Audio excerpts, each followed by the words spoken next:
नमस्कार साथियों, आप देख रहे हैं राजस्थान रिएक्ट्स में। योगेश आपके साथ फिर से जुड़ रहा हूं। आज हम बात करेंगे राधा मोहन दास अग्रवाल के उस महत्वपूर्ण बयान की जो उनने एसआईआर के ऊपर कहा। एसआईआर कांग्रेस की सरकार के जमाने में अगर एसआईआर लोकतंत्र के लिए अच्छा नहीं था तो उन्होंने क्यों कराया था। और उस जमाने में जब वो करा रहे थे तो क्या किसी विपक्षी दल ने एसआईआर का विरोध किया? मतदाता सूची में जितने गलत नाम उन्होंने घुसेड़ दिए थे, अब उन्हें डर लग रहा है कि अगर पारदर्शी तरीके से बीएलओ घर जा जा करके नाम चेक कर लेंगे तो वो सारे फर्जी नाम निकाल दिए जाएंगे। उन्होंने कहा कि एसआईआर कांग्रेस समय से लागू हुई भी है। अब सवाल यह है कि अगर आज कांग्रेस कह रही है कि एसआईआर ठीक नहीं है, तो जब वो सत्ता में थी तो उन्होंने एसआईआर क्यों चलने दी?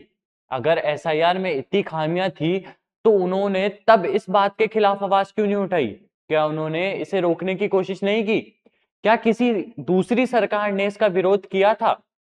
ये सीधा सीधा कांग्रेस की कार्यपालनी और उनकी नियंत्रणता पर सवाल खड़ा करते हैं। अग्रवाल ने एक और गंभीर बात कही। उन्होंने कहा कि मतदाता सूची में कई गलत और फर्जी नाम शामिल कर दिए थे, और अब जब बीएलओ घर घर जाकर नाम चेक कर रहे हैं तो ये फर्जी नाम निकल सकते हैं। यानी जिस सरकार को इससे लाभ मिल रहा था, जिनकी गलतियों के नाम का फायदा ये उठा रहे थे, अब उन्हें डर लग रहा है कि सच सामने आ जाएगा। इसका मतलब क्या है? पारदर्शिता आने से कई राजनीतिक गणित प्रभावित होगी, गलत तरीकों से वोटर लिस्ट बढ़ाने के खेल खत्म होंगे और असली मतदाता ही रहेंगे।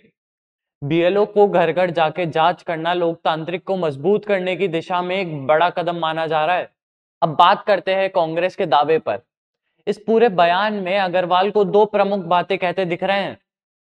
अगर एसआईआर गलत था तो कांग्रेस ने इस पर पहले क्यों नहीं रोक लगाई? यानी विरोध मौका देखकर इसके ऊपर बात कह रहे हैं, ना कि सिद्धांतों के आधार पर। पारदर्शिता आने से जिनका वोट बैंक फर्जी नामों पर टिका था वो घबराए हुए हैं। अब इस वजह से बीएलए, एसआईआर और बीएलओ के नाम पर बयानबाजी बढ़ रही है। कांग्रेस कहती है कि हमने 52,000 बूथ पर बीएलए बना लिए हैं। साथ ही ये भी कह रही है कि हमने खुद के बीएलए भी तैयार कर लिए हैं। लेकिन यहाँ तो एक विरोधाभास सामने आता है। एक तरफ वो एसआईआर के हिस्सेदार बन रहे हैं और दूसरी तरफ वो एसआईआर का विरोध कर रहे हैं, यानी इस प्रक्रिया से जुड़े हुए हैं। तो अब सवाल यह है कि अगर आप एसआईआर में हिस्सा ले भी रहे हो, बीएलए भी बना रहे हो और समय से एसआईआर का विरोध भी कर रहे हो, तो असल मुद्दा है क्या? क्या समस्या एसआईआर में है? यह समस्या इस बात पे है कि पारदर्शिता से जांच हो रही है और इसमें गलत नाम हटाए जा रहे हैं। ये दोहरा रवैया जनता के बीच स्वाभाविक रूप से सवाल खड़ा करता है। दोस्तों, ये पूरा मामला सिर्फ तकनीक नहीं बल्कि राजनीतिक भी है। एसआईआर, बीएलओ और बीएलए, ये तीनों शब्द सुनने में बड़े लगते हैं। असली सवाल पारदर्शिता और ईमानदारी की है। आप कमेंट में अपनी राय जरूर बताना कि क्या अग्रवाल ने जो प्रेस कॉन्फ्रेंस करी है ये सही है? क्या कांग्रेस जो एसआईआर का विरोध कर रही है, क्या ये सही है, या फिर एसआईआर सही में होनी चाहिए?